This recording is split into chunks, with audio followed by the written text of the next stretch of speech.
Hola, esto es Leer Sin Ojos, un club de lectura de libros antimateria. Somos una librería independiente de la ciudad de Medellín y hemos desarrollado este proyecto para dar a conocer autoras latinoamericanas editadas por editoriales independientes colombianas. Yo soy Melissa Martínez. Y yo soy Lina María Parra. Nosotras somos las creadoras de este proyecto, que surge como una extensión de los ágapes de lectura en voz alta que realizamos durante 2 años en la librería, y en los que nos reuníamos a leer escritoras y a conversar sobre sus textos. El objetivo de Leer Sin Ojos es que después de escuchar las lecturas nos podamos reunir a conversar a través de una plataforma virtual. Síganos en las redes sociales de Libros Antimateria, @Libros Antimateria en Instagram y Facebook para encontrar el enlace de conexión a cada una de las sesiones. La invitación es abierta a todo el mundo. Para Leer Sin Ojos, Sara Rodas es quien nos acompañará leyendo. Además, queremos agradecer a Juan Diego Galvis del Alto Estudio por producir este programa. Hoy leeremos el cuento Cuando hablábamos con los muertos, que hace parte del libro Los peligros de fumar en la cama, publicado por Laguna Libros. Su autora, la argentina Mariana Enríquez, es escritora y periodista. Su obra se caracteriza porque ha sabido reconfigurar radicalmente la literatura de terror en el ámbito de lo latinoamericano. Al final de esta lectura, Melissa y yo iniciaremos una conversación que pretendemos se extienda en la sesión grupal. Gracias por escuchar.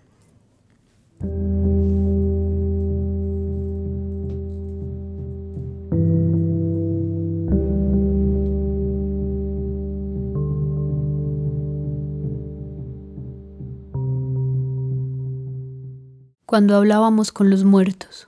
A esa edad suena música en la cabeza todo el tiempo, como si transmitiera una radio en la nuca bajo el cráneo. Esa música un día empieza a bajar de volumen o sencillamente se detiene. Cuando eso pasa, uno deja de ser adolescente. Pero no era el caso ni de cerca de la época en que hablábamos con los muertos. Entonces la música estaba a todo volumen y sonaba como Slayer, Raining Blood. Empezamos con la copa en casa de la polaca, encerradas en su pieza. Teníamos que hacerlo en secreto porque Mara, la hermana de la polaca, le tenía miedo a los fantasmas y a los espíritus. Le tenía miedo a todo, era una pendeja estúpida. Y teníamos que hacerlo de día, por la hermana en cuestión y porque la polaca tenía mucha familia. Todos se acostaban temprano, y lo de la copa no le gustaba a ninguno porque eran recontracatólicos, de ir a misa y rezar el rosario. La única con onda de esa familia era la polaca, y ella había conseguido una tabla ouija tremenda que venía como oferta especial con unos suplementos sobre magia, brujería y hechos inexplicables que se llamaban El Mundo del Oculto, que se vendían en kioscos de revistas y se podían encuadernar. La ouija ya la habían regalado varias veces con los fascículos, pero siempre se agotaba antes de que cualquiera de nosotras pudiera juntar el dinero para comprarla. Hasta que la polaca se tomó las cosas en serio, ahorró y ahí estábamos con nuestra preciosa tabla, que tenía los números y las letras en gris, fondo rojo y unos dibujos muy satánicos y místicos, todo alrededor del círculo central. Siempre nos juntábamos 5, yo, Julita, la Pinocha, le decíamos así porque era de madera, la más bestia en la escuela, no porque tuviera nariz grande, la polaca y Nadia. Las 5 fumábamos, así que a veces la copa parecía flotar en humo cuando jugábamos y les dejábamos la habitación apestando a la polaca y a su hermana. Para colmo, cuando empezábamos con la copa era invierno, así que no podíamos abrir las ventanas porque nos cagábamos de frío. Así, encerradas entre humo y con la copa totalmente enloquecida, nos encontró Dalila, la madre de la polaca, y nos sacó a patadas. Yo pude recuperar la tabla y me la quedé desde entonces, y Julita evitó que se partiera la copa, lo cual hubiera sido un desastre para la pobre polaca y su familia, porque el muerto con el que estábamos hablando justo en ese momento parecía malísimo, hasta había dicho que no era un muerto espíritu. Nos había dicho que era un ángel caído. Igual, a esa altura ya sabíamos que los espíritus eran muy mentirosos y mañosos, y no nos asustaban más con trucos berretas, como que adivinaran cumpleaños o segundos nombres de abuelos. Las 5 nos juramos con sangre, pinchándonos el dedo con una aguja que ninguna movía la copa, y yo confiaba en que era así. Yo no la movía, nunca la moví, y creo de verdad que mis amigas tampoco. Al principio, a la copa siempre le costaba arrancar, pero cuando tomaba envión parecía que había un imán que la unía a nuestros dedos. Ni la teníamos que tocar, jamás la empujábamos, ni siquiera apoyábamos un poco el dedo. Se deslizaba sobre los dibujos místicos y las letras tan rápido que a veces ni hacíamos tiempo de anotar las respuestas a las preguntas. Una de nosotras siempre era la que tomaba nota en el cuaderno especial que teníamos para eso. Cuando nos descubrió la loca de la madre de la polaca, que nos acusó de satánicas y putas y habló con nuestros padres, fue un garronazo. Tuvimos que parar un poco con el juego, porque se hacía difícil encontrar otro lugar donde seguir. En mi casa, imposible. Mi mamá estaba enferma en esa época y no quería a nadie en casa. Apenas nos aguantaba a la abuela y a mí. Directamente me mataba si traía compañeras de la escuela. En lo de Julita no daba, porque el departamento donde vivía con sus abuelos y su hermanito tenía un solo ambiente. Lo dividían con un ropero para que hubiera 2 piezas, digamos, pero era ese espacio solo, sin intimidad para nada. Después quedaban solamente la cocina y el baño y un balconcito lleno de plantas de aloe vera y coronas de Cristo, imposible por donde se lo mirara. Lo de Nadia era imposible porque quedaba en la villa. Las otras 4 no vivíamos en barrios muy copados, pero nuestros padres no nos iban a dejar ni en pedo pasar la noche en la villa. Para ellos era demasiado. Nos podríamos haber escapado sin decirles, pero la verdad es que también nos daba un poco de miedo ir. Nadia, además, no nos mentía. Nos contaba que era muy brava la villa y que ella se quería ir lo antes que pudiera, porque estaba harta de oír los tiros a la noche y los gritos de los guachos repasados y de que la gente tuviera miedo de visitarla. Quedaba nomás lo de la Pinocha. El único problema con su casa era que quedaba muy lejos. Había que tomar 2 colectivos y convencer a nuestros viejos de que nos dejaran ir hasta allá, a la Loma del Orto. Pero lo logramos. Los padres de la Pinocha no daban bola, así que en su casa no corríamos el riesgo de que nos sacaran a patadas hablando de Dios. Y la Pinocha tenía su propia habitación, porque sus hermanas ya se habían ido de la casa. Por fin, una noche de verano, las 4 conseguimos el permiso y nos fuimos hasta lo de la Pinocha. Era lejos de verdad. La calle donde quedaba su casa no estaba asfaltada y había zanja al lado de la vereda. Tardamos como 2 horas en llegar, pero cuando llegamos enseguida nos dimos cuenta de que era la mejor idea del mundo haberse mandado hasta allá. La pieza de la Pinocha era muy grande. Había una cama matrimonial y cuchetas. Nos podíamos acomodar las 5 para dormir sin problema. Era una casa fea porque todavía estaba en construcción, con el revoque sin pintar, las bombitas colgando de los feos cables negros, sin lámparas, el piso de cemento nomás, sin azulejos, ni madera, ni nada. Pero era muy grande, tenía terraza y fondo con parrilla y era mucho mejor que cualquiera de nuestras casas. Vivir tan lejos no estaba bueno, pero si era para tener una casa así, aunque estuviera incompleta, valía la pena. Allá afuera, lejos de la ciudad, el cielo de la noche se veía azul marino. Había luciérnagas y el olor era diferente, una mezcla de pasto quemado y río. La casa de la Pinocha tenía todo rejas alrededor, eso sí, y también la cuidaba un perro negro grandote, creo que un rottweiler, con el que no se podía jugar porque era bravo. Vivir lejos parecía un poco peligroso, pero la Pinocha nunca se quejaba. A lo mejor porque el lugar era tan diferente, porque esa noche nos sentíamos distintas en la casa de la Pinocha, con los padres que escuchaban a los redondos y tomaban cerveza, mientras el perro les ladraba a las sombras. A lo mejor por eso Julita blanqueó y se animó a decirnos con qué muertos quería hablar ella. Julita quería hablar con su mamá y su papá. Estuvo buenísimo que Julita finalmente abriera la boca sobre sus viejos, porque nosotras no nos animábamos a preguntarle. En la escuela se hablaba mucho del tema, pero nadie se lo había dicho nunca en la cara y nosotras saltábamos para defenderla si alguien decía una pelotudez. La cuestión es que todos sabían que los viejos de Julita no se habían muerto en un accidente. Los viejos de Julita habían desaparecido. Estaban desaparecidos. Eran desaparecidos. Nosotras no sabíamos bien cómo se decía. Julita decía que se los habían llevado porque así hablaban sus abuelos. Se los habían llevado y por suerte habían dejado a los chicos en la pieza. No se habían fijado en la pieza, capaz, igual. Julita y su hermano no se acordaban de nada, ni de esa noche ni de sus padres tampoco. Julita los quería encontrar con la tabla o preguntarle a algún otro espíritu si los había visto. Además de tener ganas de hablar con ellos, quería saber dónde estaban los cuerpos, porque eso tenía locos a sus abuelos. Su abuela lloraba todos los días por no tener dónde llevar una flor, pero además Julita era muy tremenda. Decía que si encontrábamos los cuerpos, si nos daban la data y era posta, teníamos que ir a la tele o los diarios y nos hacíamos más que famosas. Nos iba a querer todo el mundo. A mí por lo menos me pareció re fuerte esa parte de sangre fría de Julita, pero pensé que estaba bien, cosa de ella. Lo que sí, nos dijo, teníamos que empezar a pensar en otros desaparecidos conocidos para que nos ayudaran. En un libro sobre el método de la tabla habíamos leído que ayudaba a concentrarse en un muerto conocido, recordar su olor, su ropa, sus gestos, el color de su pelo, hacer una imagen mental. Entonces era más fácil que el muerto de verdad viniera, porque a veces venían muchos espíritus falsos que mentían y te quemaban la cabeza. Era difícil distinguir. La polaca dijo que el novio de su tía estaba desaparecido. Se lo habían llevado durante el mundial. Todas nos sorprendimos porque la familia de la polaca era recareta. Ella nos aclaró que casi nunca hablaban del tema, pero a ella se lo había contado la tía, medio borracha, después de un asado en su casa, cuando los hombres hablaban con nostalgia de Kempes y el campeonato del mundo. Y ella se sulfuró. Se tomó un trago de vino tinto y le contó a la polaca sobre su novio y lo asustada que había estado ella.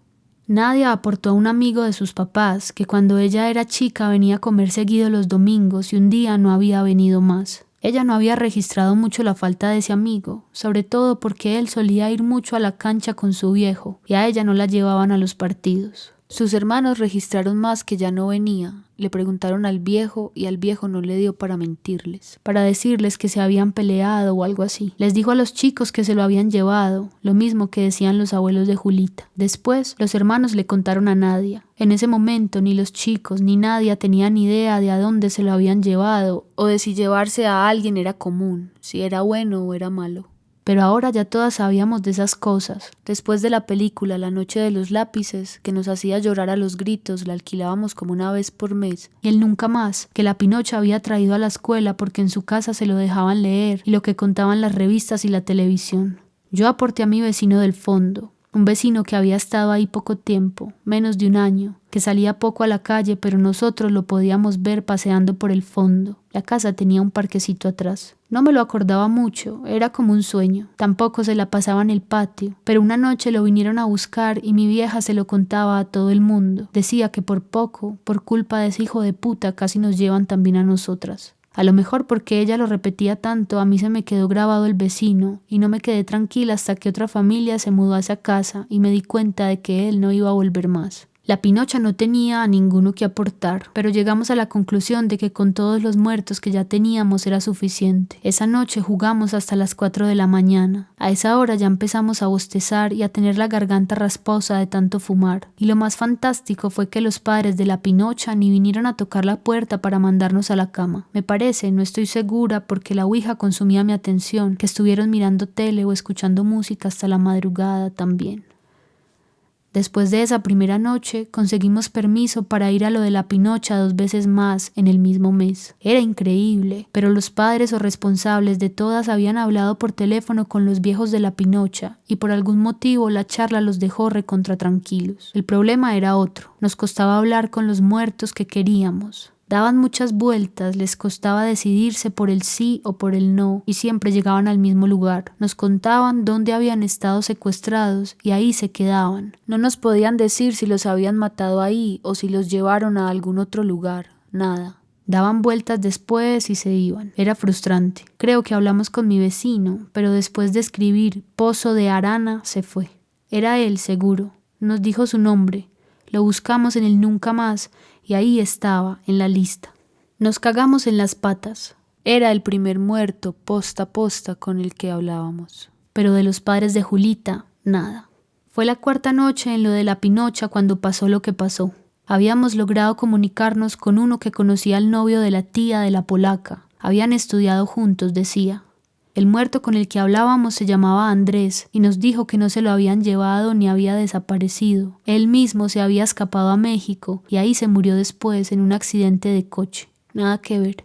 Bueno, este Andrés tenía re buena onda y le preguntamos por qué todos los muertos se iban cuando les preguntamos a dónde estaban sus cuerpos. Nos dijo que algunos se iban porque no sabían dónde estaban, entonces se ponían nerviosos, incómodos.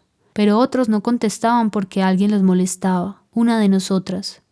Quisimos saber por qué y nos dijo que no sabía el motivo, pero que era así. Una de nosotras estaba de más. Después el espíritu se fue. Nos quedamos pensando un toque en eso, pero decidimos no darle importancia. Al principio, en nuestros primeros juegos con la tabla, siempre le preguntábamos al espíritu que venía si alguien molestaba. Pero después dejamos de hacerlo porque a los espíritus les encantaba molestar con eso y jugaban con nosotras. Primero decían Nadia, después decían no. Con Nadia está todo bien. La que molesta es Julita. y así nos podían tener toda la noche poniendo y sacando el dedo de la copa y o hasta yéndonos de la habitación porque los guachos no tenían límites en sus pedidos. Lo de Andrés nos impresionó tanto, igual que decidimos repasar la conversación anotada en el cuaderno mientras destapábamos una cerveza. Entonces tocaron a la puerta de la pieza. Nos sobresaltamos un poco porque los padres de la Pinocha nunca molestaban. ¿Quién es?, dijo la Pinocha, y la voz le salió un poco tembleque. Todas teníamos un poco de cagazo, la verdad. Leo, ¿puedo pasar? Dale, boludo. La Pinocha se levantó de un salto y abrió la puerta. Leo era su hermano mayor, que vivía en el centro y visitaba a los viejos nomás los fines de semana porque trabajaba todos los días. Y no todos los fines de semana porque a veces estaba demasiado cansado. Nosotras lo conocíamos porque antes, cuando éramos más chicas, en primer y segundo año, a veces él iba a buscar a la Pinocha a la escuela, cuando los viejos no podían.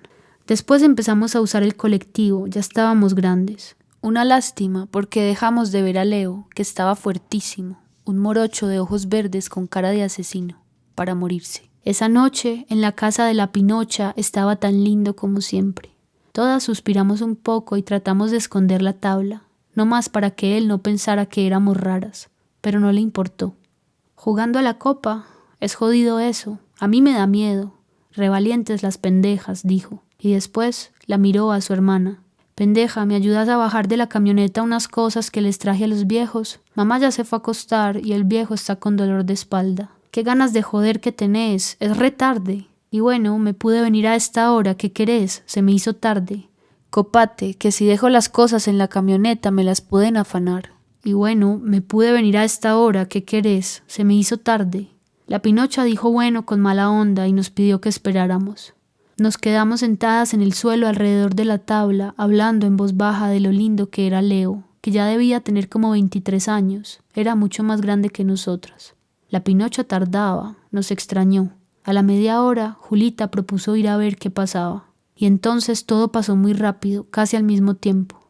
La copa se movió sola. Nunca habíamos visto una cosa así, sola, solita. Ninguna de nosotras tenía el dedo encima, ni cerca. Se movió y escribió muy rápido. Ya está. ¿Ya está? ¿Qué cosa ya está? Enseguida, un grito desde la calle, desde la puerta. La voz de la Pinocha. Salimos corriendo a ver qué pasaba y la vimos abrazada a la madre, llorando, las dos sentadas en el sillón al lado de la mesita del teléfono. En ese momento no entendimos nada, pero después, cuando se tranquilizó un poco la cosa, reconstruimos más o menos. La Pinocha había seguido a su hermano hasta la vuelta de la casa.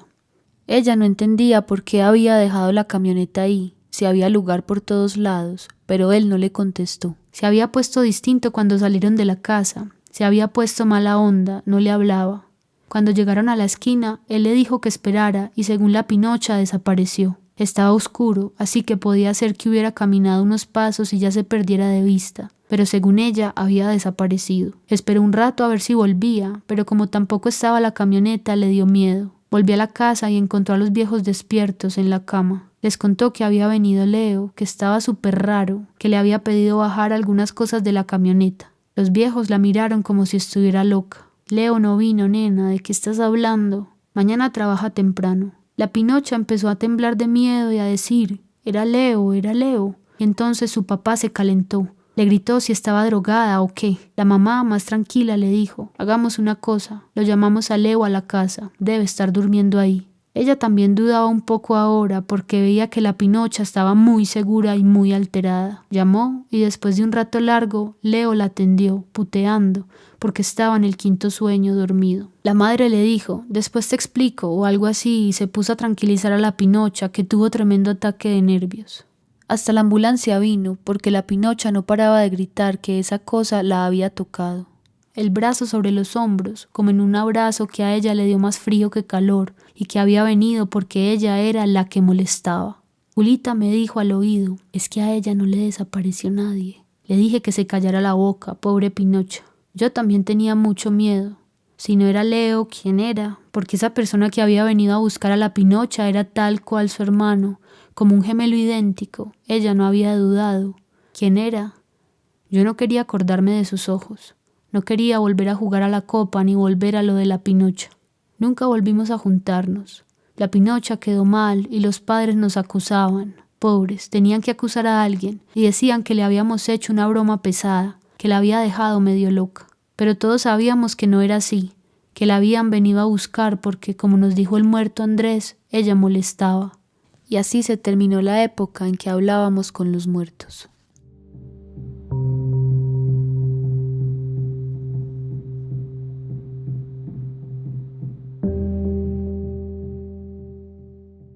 Bueno, Linis, como que a grandes rasgos, este cuento pues es como un cuento sobre la dictadura, las desapariciones pues de la dictadura en Argentina, pero como un pequeño paréntesis para el público, pues como que quiero contarles lo que acaba de ocurrir acá, pues como internamente, porque este cuento pues como que me hizo reflexionar como sobre cómo la violencia, el sufrimiento como que en los países latinoamericanos más o menos une a las personas. Entonces pues aquí estamos Juan Diego, Sara, tú y yo, y leímos este cuento, hicimos una pausa y de repente cada uno de nosotros empezó a contar una historia personal cercana como acerca de la violencia. Entonces aquí en este cuento hay como alguien que de pronto no se conecta como con esa red de desapariciones en Argentina, como que hacía que hubiera un grupo y alguien como que no podía ser parte de ese grupo. Como que esa es mi reflexión y pregunta para ti, como que ¿qué piensas de eso? Sí, porque el asunto del cuento es sobre el trauma colectivo, ¿cierto? El trauma colectivo de Argentina, el trauma colectivo de una sociedad que fue desaparecida, ¿cierto? Cuyos hermanos, hijos, amigos, vecinos, lo que fuera. Y está el asunto del dolor y del trauma o de la tragedia, de la herida, que llega a cierto punto en que es imposible entender si no se ha vivido. Yo obviamente no estoy diciendo que uno no pueda hablar o cuestionarse de algo de lo que no haya tenido una experiencia de primera mano, pero si hay un momento de imposibilidad de la explicación y solamente se entiende si se ha vivido.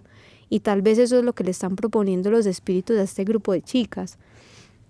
Ustedes quieren hablar con los muertos, pero hay una aquí que realmente no entiende en las vísceras qué es lo que significa esa pérdida, ese hueco, y ella estorba, ¿cierto? Entonces ahí hay un asunto como, por un lado, el trauma colectivo de lo que te decía, pues como en Argentina, pero también de cómo la comunicación con ese otro lado solamente surge a partir como del dolor o de la carencia. Y eso que es muy charro porque los desaparecidos que unas de ellas tenían eran personas no muy cercanas, o sea, pues obviamente Julita que eran el papá y la mamá, pero pues había una que era como el novio de mi tía, pues como una persona más lejana, pero aún así está como tocada por eso, ¿cierto? Es como si fuera una mancha negra que va tocándolo todo. Y a la que no ha tocado, hay un punto en el que ella no puede acceder y por eso estorba. Y creo que hablar de ese asunto, del trauma colectivo, de entender el dolor desde la experiencia vital y no desde la razón, ella lo logra bellamente utilizando este mecanismo de unas chicas adolescentes fanáticas como de lo oscuro y de lo misterioso y tomando cerveza y fumando, que quieren hablar con los muertos y la pregunta ni siquiera empieza siendo una pregunta muy trascendental. O sea, su búsqueda por hablar con los muertos no es una búsqueda al principio como profunda, como no, es que la mamá, el papá, sino que es más como de parche, ¿cierto? Ellas se están parchando y les gusta es eso. Y luego ahí surge que Julita dice finalmente, bueno, yo quiero hablar con mi papá y con mi mamá, ¿cierto? Y me parece muy bacano como contraponer esas dos cosas, como supuestamente una escena muy, muy tranquila, pues o muy convencional o muy, no sé si decir trivial, pues, pero como unas chicas jugando en la casa con este asunto del trauma colectivo y la experiencia, que es lo que estabas diciendo tú. Sí, no sé, pues quería recalcar el uso del lenguaje. Me gusta que a pesar de que la narradora es una narradora que narra desde la lejanía, pues o sea, ella narra algo que ya pasó en su adolescencia, porque de hecho el cuento empieza con una reflexión sobre la música y cómo la música habla un poco de ese momento adolescente de efervescencia. Ella utiliza el lenguaje adolescente, ¿cierto? Dice súper recontra tal cosa, pues ese desparpajo lingüístico siempre me ha parecido muy, muy brutal de leer a Mariana Enríquez, que no hay un esnovismo, que no hay como una pretensión de limpieza para crear un lenguaje entre comillas literario, y por eso ese cuento me parece tan poderoso, pues e incluso me gusta que terminemos con este cuento, porque mezcla como dos de esos grandes temas, pues por un lado el asunto de lo adolescente, de la cotidianidad, de la amistad, de unas cosas que son como que en las que todos podemos encontrar afinidad, y por el otro lado un asunto muy pesado y muy horroroso, el horror real, no el horror sobrenatural, que es este trauma social colectivo del que ella se pega para construir estos fantasmas como exigentes, ¿cierto? Porque los fantasmas de la Ouija que le salen son todos exigentes y todos malvados, pues el que le hace eso a la Pinocha, ¿cierto? Sí, y pues también me parece interesante que la Pinocha sea la que vive lejos, pues la que vive lejos y como la única que tiene permiso de hacer lo que le dé la gana. Sí, y lo que decías pues también como de la voz juvenil de Mariana Enríquez me parece muy bella, me parece muy bonito, y también como que obvio a nosotras ya adultas pues como que esto nos conmueve y como que de alguna forma seguramente nos hace volver como a nuestros días pues adolescentes, al mismo tiempo que esto puede ser, espero, leído y disfrutado pues como por adolescentes bacanas hoy en día, pues, y como que me gusta que no falte como el elemento como del galán, como ay, el guapo, no sé qué, y como que le ponga como ese twist como jaja, era un fantasma, pues como... Y que diga que le gusta porque tiene cara de asesino. Claro, y eso es como volviendo a lo de Carne, pues como esa investigación, pues como la admiración también como por la masculinidad, así como extrema. Pues y misteriosa y peligrosa. Sí, y ella utiliza mucho eso, pues como que siento que eso es algo como que o le interesa. La belleza suele ser peligrosa, puede traer un peligro si no es atractivo. Claro, y eso es más emocionante y como que sí, y eso es un buen elemento para un cuento sobre jóvenes. Sí. Y bueno, muchas gracias de nuevo a todo el mundo que escuchó este programa. Este es el último episodio de esta temporada. Quiero agradecer de nuevo a Lina Parra, a Sara Rodas, a Juan Diego Galvis, y pues yo soy Melissa Martínez de Libros Antimateria en Medellín. Si lo escuchan esto personas de Medellín, ojalá vayan a la librería a comprar todos estos libros de los cuales hablamos hoy. Y si vienen de afuera algún día también. Y quiero agradecerle a las editoriales que apoyaron este proyecto: Laguna Libros, Angosta Editores y Animal Extinto, y también a cada una de las autoras que nos dieron permiso para hacer este programa. Y a mi socio en la librería, Johnny B., que diseñó la imagen gráfica para este programa, que se llama Leer sin ojos. Gracias por escuchar.